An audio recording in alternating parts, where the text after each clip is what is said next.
참 예수님, 어제 이 순례지에서 주무셨던 분들 방 춥진 않았죠? 네, 아주 그냥 팍팍 떼라고 그랬어요.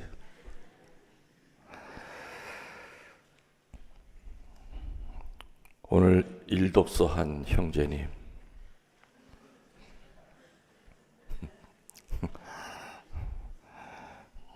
하도 물으니까 이제는 딱지가 좀 졌죠. 일독서의 지금 첫 줄 뭐라고 읽으셨어요? 이사야서의 말씀입니다. 아니 그 다음에 이사야서 읽은 거 누가 모르나? 그거 있잖아. 읽어보라고. 뭐라고 있나? 본인이 읽은 첫 줄도 기억 못하면 어떡해. 그날 이사야의 그루터기에서 햇순이 돋아나고 그 뿌리에서 새싹이 움트리고 이새의 그루터기에서 햇순이 돋아나고 그 뿌리에서 새싹이 움트리라. 이새가 뭡니까? 이 새끼의 준말이 이새입니까? 이새가 뭐예요? 혹시 아세요? 이새가 뭐예요? 이새가 뭔데 거기서 그 그루터기에서 새싹도 돋아나고 뭐 한다고 지금 그랬잖아 이사야가. 이새가 뭐예요? 손을 들고 한번 얘기해 보세요. 이새가 뭔지. 에?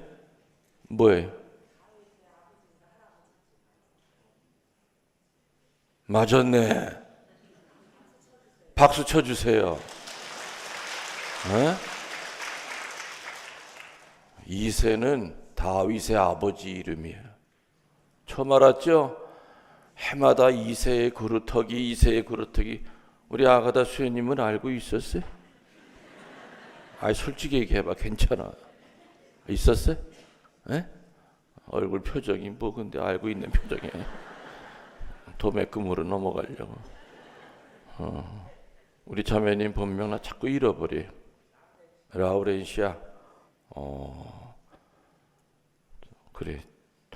다윗의 아버지인지 할아버지인지 모르겠다고 그랬지만 그래도 맞는 걸로 할게요. 다윗의 할아버지가 아니라 다윗의 아버지. 근데 목주 줄게. 네.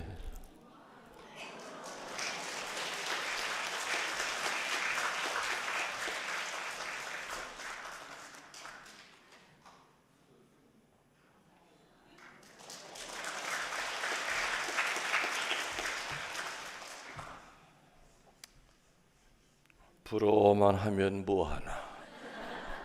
알아맞혀야지. 그 라우렌시아 촉감이 좋죠. 내 손때가 많이 묻어있고 내 콧기름도 많이 묻어있고. 우리 신자들이 듣기는 많이 들어요. 이새의 그루터기. 거기서 햇순이 돋아날 거고 뿌리에서 새싹이 돋으리라. 근데 그 이새가 뭐냐고 물으면은 대답하는 사람이 글쎄요. 몇천 명 가운데 하나. 이제 잊지 마세요. 이새가 뭐라고요? 다윗의 아버지예요. 그리고 이새라고 하는 그 이름은 예수님의 족보에도 찾아보면 이새가 나와요. 마태복음 1장 쭉 나오죠. 예수님 족보에 이새의 그루터기라고 시작이 돼요.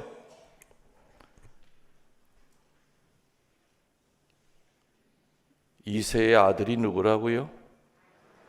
다윗 왕. 이스라엘의 모든 왕 중에서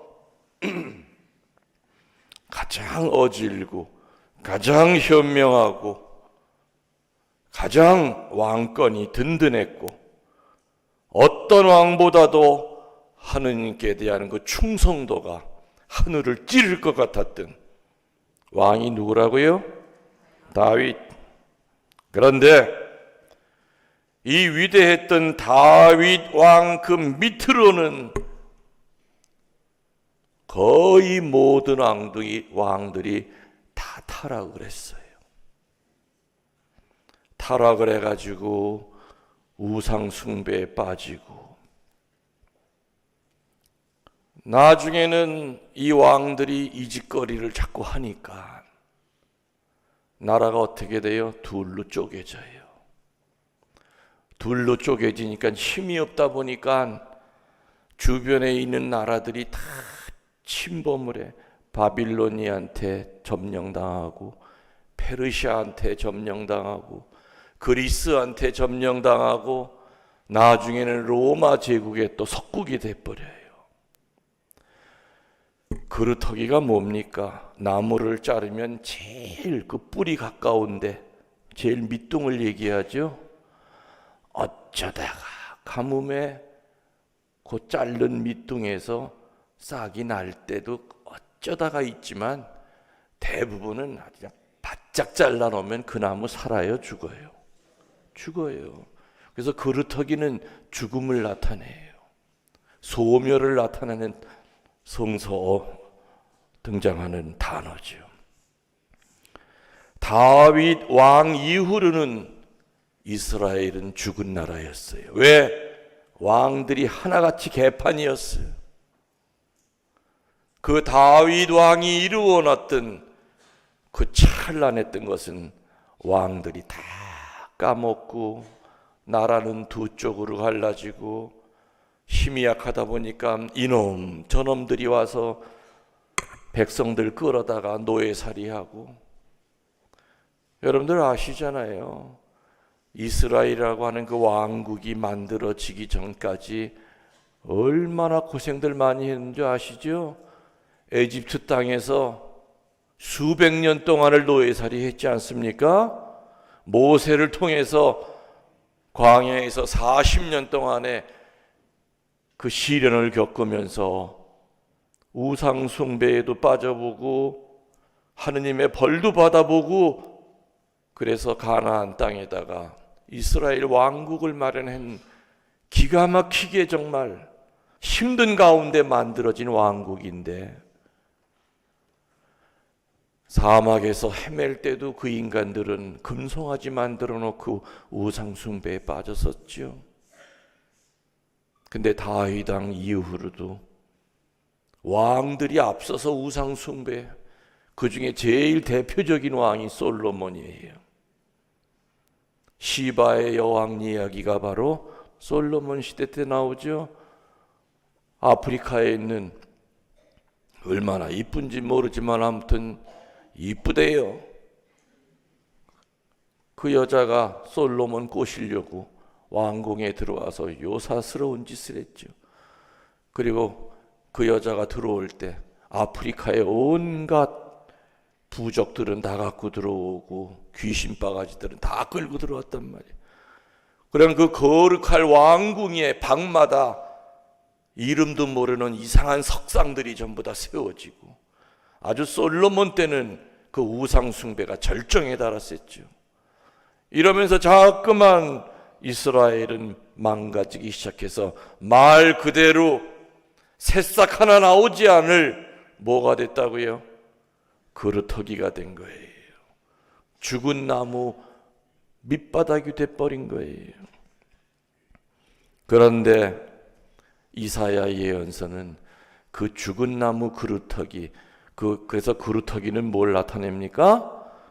이스라엘을 나타내요. 이새의 그루터기, 이새라고 하는 것은 다윗 왕을 이 세상에 봉헌했던 그 아버지. 왕이 훌륭하면 그 아버지도 훌륭해요. 그래서 유독 다윗 왕의 아버지인 이새의 이야기가 성경에는 많이 나오죠. 훌륭한 아버지로 나와요. 아브라함과 못지않게끔 이렇게 서로 겨룰 정도로 큰 기둥 중에 하나가 이새예요. 죽은 그루터기 같은 그 나라에서 새 왕이 나온다는 뜻이에요.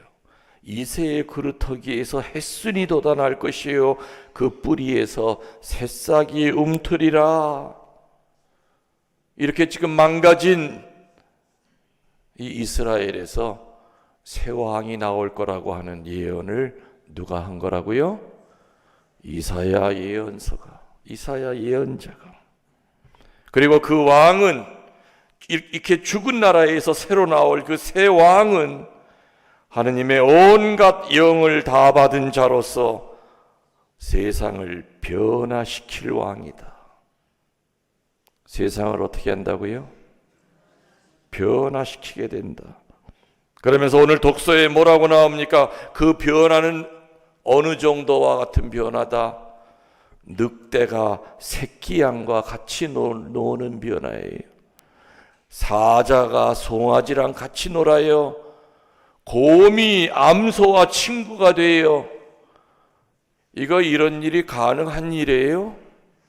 가능한 일이 아니지만 그분이 오시면, 그 그루터기에서 새싹을 움트게 할 이스라엘의 새 분이 오시면은, 새 왕이 오시면은 이렇게 말도 안 되는 일이, 변화가 있듯이 엄청난 변화가 생길 것이다.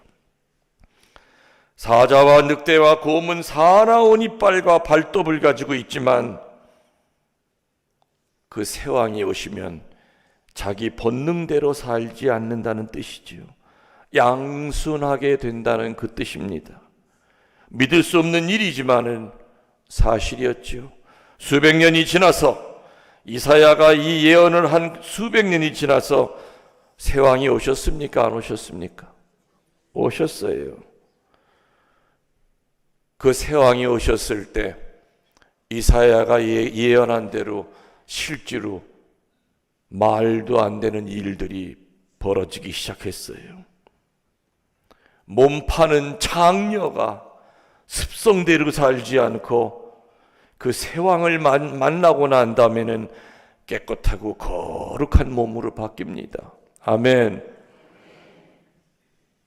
남을 등쳐먹던 세리가 그 새 왕을 만나고 난 다음부터는 자기의 악습을 버리고 본능을 버리고 자기 재물을 가난한 사람들에게 나눠줍니다. 아멘. 누가 미워서 죽이고 싶도록 이를 갈던 사람이 그 새 왕을 만나고 난 다음부터는 원수를 사랑하게 됩니다.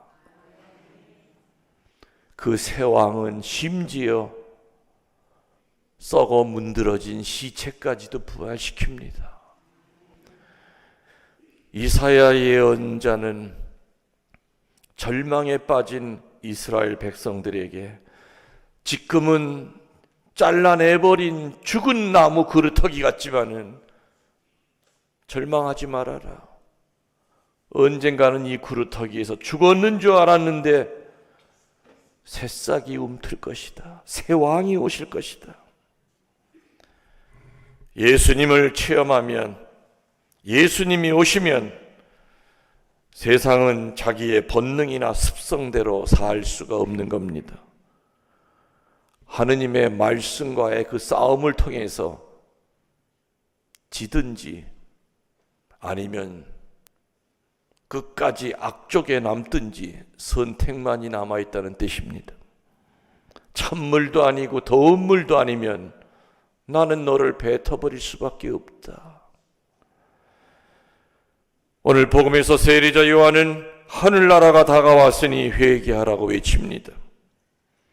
도끼가 뿌리에 닿을 정도로 절박한 상황이니 회개해야 된다고, 회개를 이제는 더 이상 미룰 수가 없는 상황이라고 얘기합니다. 회개라는 건 뭐겠습니까? 자기 본능대로 살지 않고, 자기 습성대로 살지 않고, 자기 자신의 잘못을 버리고 하느님의 뜻대로 사는 것이 회개입니다. 예를 들면 우리 주변에 보면, 아니면 여러분 자신이 말하고 싶은 대로 다 말하면서 사는 사람일 수가 있습니다. 남이야 상처 받건 말건 지가 떠드는 말이 사실이건 거짓이건 자기 본능대로, 자기 습성대로 있는 말 없는 말 다 떠버리는 자들이 있습니다. 이런 사람들이 정말 주님을 영접하고자 한다면 입을 다물어야 됩니다. 사자나 늑대가 입을 다물듯이 사나운 자신의 그 입을 절제할 수 있어야 됩니다. 이빨로 물어 뜯어서만 상처가 나는 것이 아닙니다. 말 한마디로 깊은 상처를 냅니다. 눈만 뜨면 남 얘기로 해서 남 얘기로 끝납니다.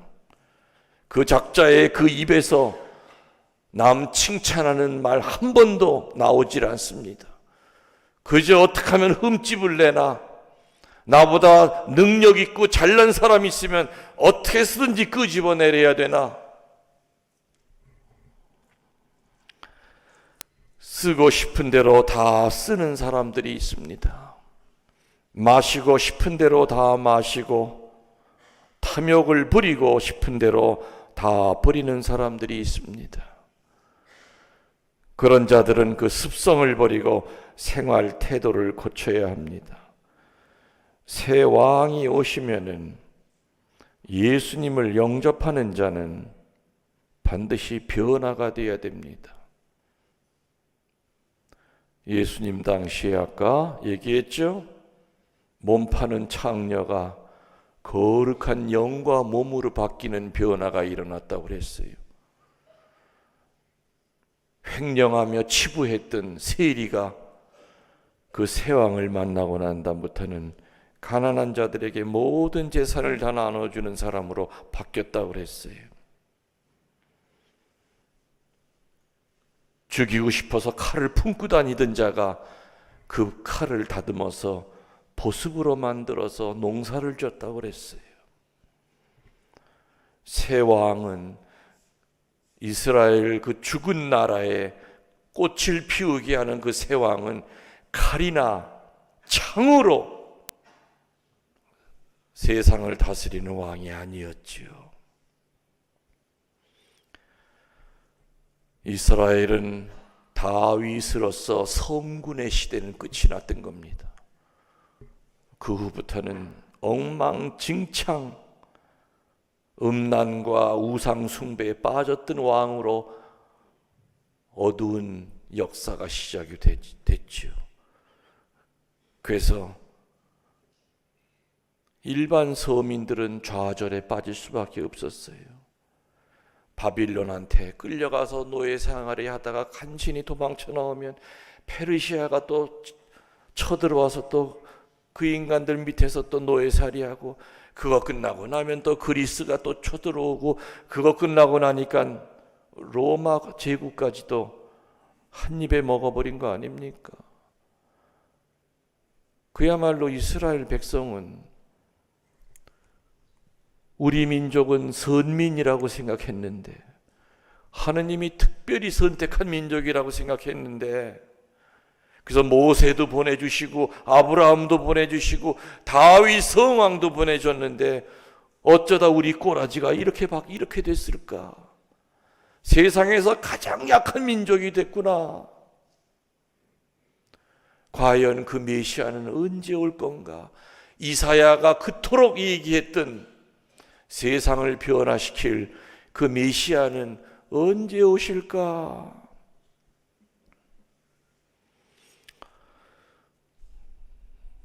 우리가 사는 지금 세상도 환난의 시대입니다. 그래서 정말 주님이 한번 오셔서 싹 한번 좀 정리 한번 하시면 좋겠는데 왜 기다리세요?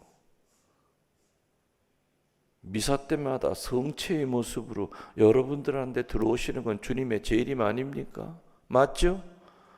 말씀을 통해서도 여러분의 심령 속으로 들어가시는 그분은 예수님 아니십니까? 대림절은 하늘나라가 가까이 오는 때요, 회개를 통하여 주님 나라를 차지하는 때입니다. 도끼가 이미 나무 뿌리에 닿았듯이 절박한 마음을 갖고 미루지 말고 회개해야 됩니다. 잘못을 뉘우치고 행실을 뜯어고침으로써 오시는 주님을 기쁘게 겸손되이 맞이하도록 합시다. 아멘.